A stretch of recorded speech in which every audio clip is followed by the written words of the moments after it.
Thank you for this opportunity. I speak tonight on behalf of the East Arlington Concerned Citizens Committee, and when I complete my remarks, I respectfully request that Mr. Kepline be given the opportunity to make a few additional remarks as well. Regarding the Mass Avenue Corridor project, I request that the Selectmen place on the April 6, 2013 town election ballot the following non-binding question. Shall the town have 4 travel lanes on Massachusetts Avenue in East Arlington as now practiced? Yes, no. Those who want to keep the 4 travel lanes would vote yes. Those who want to remove one of the 4 travel lanes and replace it with 2 bike lanes, for example, would vote no. Some say there's no need for this ballot question. They say Arlington's registered voters have had many opportunities to express their opinions from the very beginning of the Mass Avenue Corridor project development process in 2002 and every step of the way. These people have been grievously misinformed. Our town's public involvement and participation process for the Corridor project has been very ineffective from day one. Our town relied initially in 2002 on 3 very poorly advertised and poorly attended public meetings in East Arlington. The average attendance was less than 30 people, and some of those attending were town employees. For the next 6 years, from 2002 until October 2008, our town's registered voters were shut out of the public involvement and participation process. They were sealed off from providing any input into the corridor roadway design. Now, the evidence for this complete lack of public involvement and participation from 2002 to 2008 is overwhelming. And the evidence includes our town's own timeline of the Mass Avenue Corridor project posted on our town's website. That timeline references the 3 public meetings in East Arlington in 2002. The next reference on that timeline to any town meeting or any public meeting is 6 years later, in 2008, with this entry: begin public outreach for Phase 1 design. This beginning of public outreach in 2008, 6 years after the 3 public meetings of 2002, consisted of 3 required Mass DOT public hearings starting in October 2008. These hearings were poorly advertised by the town and attended only by an average of about 60 people at each hearing. At these hearings, our town violated a fundamental Mass DOT and Federal Highway Administration principle about effective public involvement and participation for roadway transportation projects. Our town failed to present several roadway design alternatives for public comment and review. The safety lieu legislation that provides the source for the $5 million of federal funding for this project states in no uncertain terms that the public must be involved in the development of alternative roadway designs. The public must also be given the opportunity to provide input into the alternatives and must be notified in writing about the opportunities to provide such input. Now, our town did none of this. That failure to provide roadway design alternatives occurred because the town had directed its design engineers years before 2008 to put bike lanes on the Mass Ave corridor and design a roadway around them. That roadway design requirement to remove travel lanes to make room for bike lanes was not only set in stone long before 2008, it was never shared with the public at any point in all the years it was being developed into a roadway design, a direct violation of the mandates of safety lieu until the last safety lieu legislation and Mass DOT guidelines. It was not until the very end, not until the last of the 3 required DOT hearings, not until that hearing held in February 2009, 7 years after the Mass Avenue Corridor project development process began in 2002, that the public, consisting of about 60 people attending that hearing, learned for the first time that the roadway design being proposed would remove travel lanes on the Mass Ave corridor to make room for bike lanes. No amount of public opposition at that poorly advertised and poorly attended hearing would change that roadway design, and none did.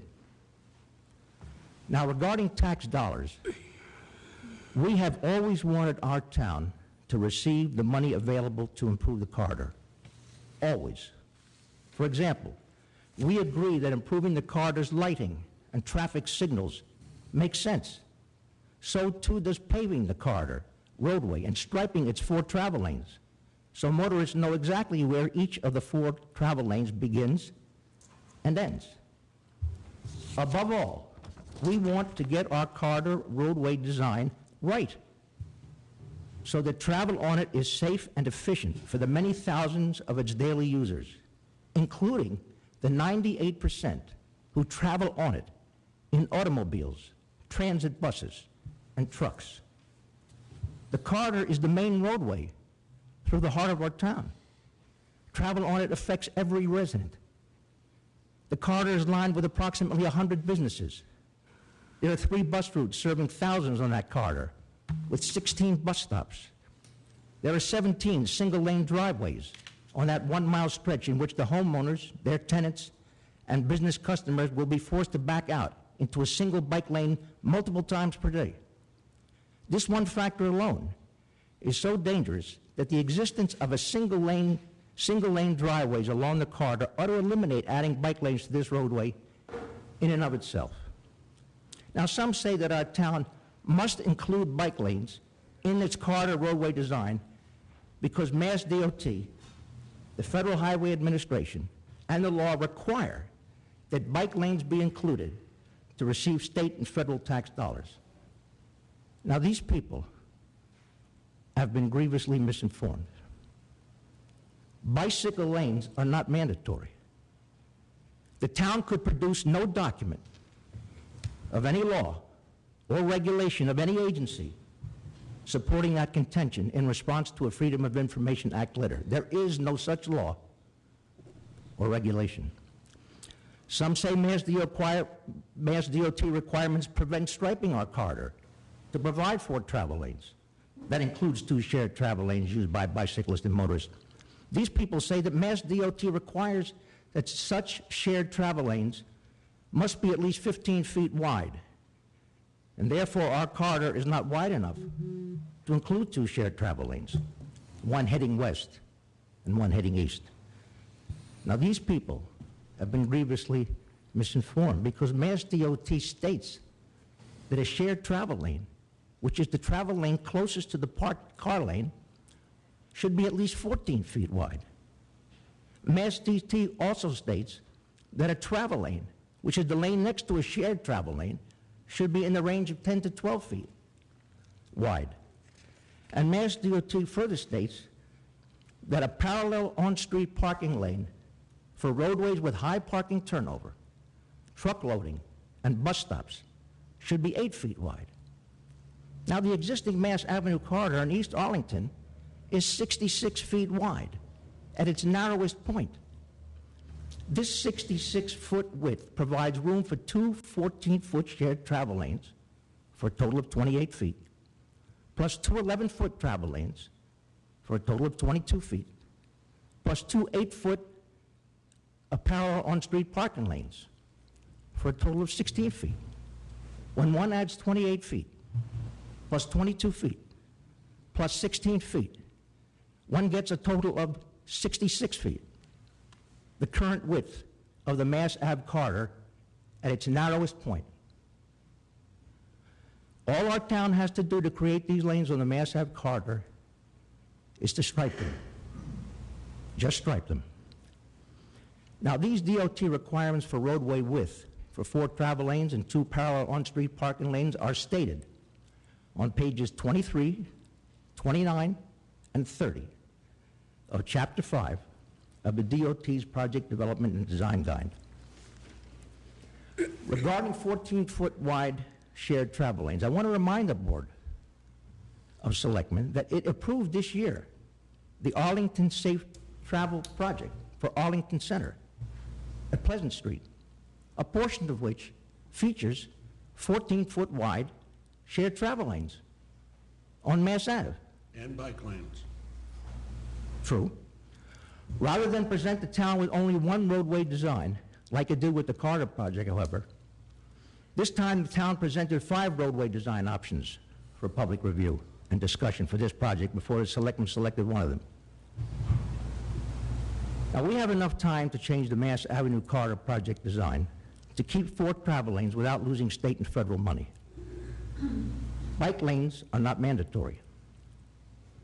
Thank you for considering my request to give, at long last, our tens of thousands of registered voters a chance to exercise their democratic right by placing on the ballot of the April 6, 2013 town elections the non-binding question: shall the town have 4 travel lanes on Massachusetts Avenue in East Arlington as currently practiced, yes or no?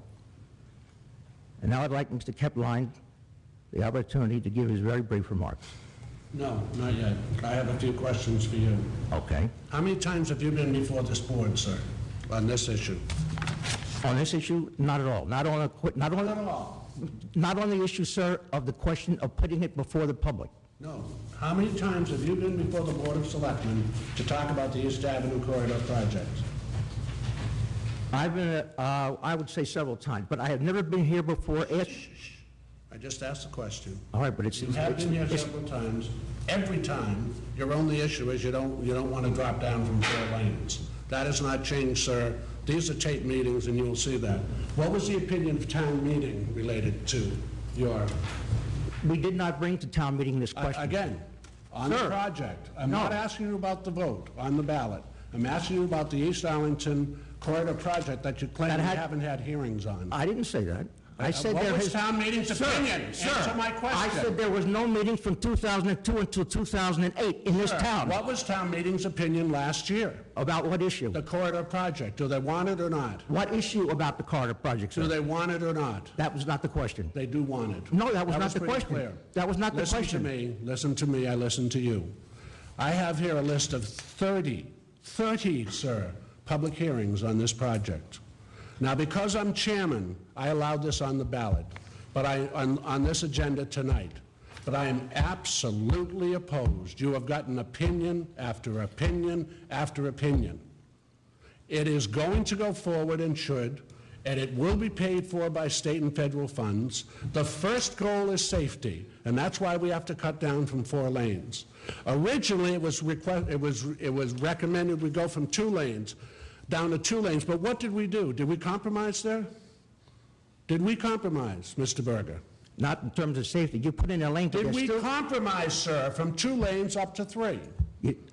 Yes, you did. Thank you. But yes, you did not. But you did not remove the. Did you get 10% of the registered voters to make us put this on the ballot? We will. Did you? We will. We're listening to you tonight. Did you? I'm telling you, we will. Did you? I said we will. Did you? Get him right this minute? Yeah.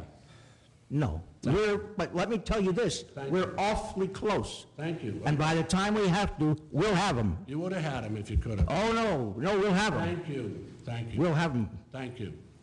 Yes. Any questions? I have several thoughts. Okay. Should we listen to Mark first? Sure. Okay. Mark? Thank you. I only had a brief. Mark Kepline, 11 Palmer Street, town meeting, precinct 7 member. To answer your questions, there were 2. I brought up 2 warrant articles before town meeting last year, and one question similar to tonight's before you again last year. Last year's question was the same as this year's question, and also posed to town meeting, and that was not for or against the project. It was letting voters register and be counted on their opinion whether or not they wanted the project. Not town meeting whether or not they wanted the project, just to let voters have a chance to express their opinion. So, and that's what we're asking for again. Recent binding local ballot questions concerned allowing 2 more liquor stores, beer and wine at 2 theaters, and rejecting leaf blower restrictions. Mass Ave impacts more Arlington residents every day than those issues combined. Over a decade, its longtime residents be counted on having to forfeit a travel lane to make bike lanes on Mass Ave, adjacent to the middleman bike path. If you believe in democracy, you will support citizens voting and being counted on important questions impacting a great many of them, not denying that. If you believe in free speech, let residents be heard with ballot questions. If you support education and learning, you will want to learn how many residents want to keep or lose travel lanes and mobility. Please meet your responsibility. Finally ask and count what voters want. If not, voters will have the petition signatures to do it for you. Be on the right side. Support democratic vote. Thank you.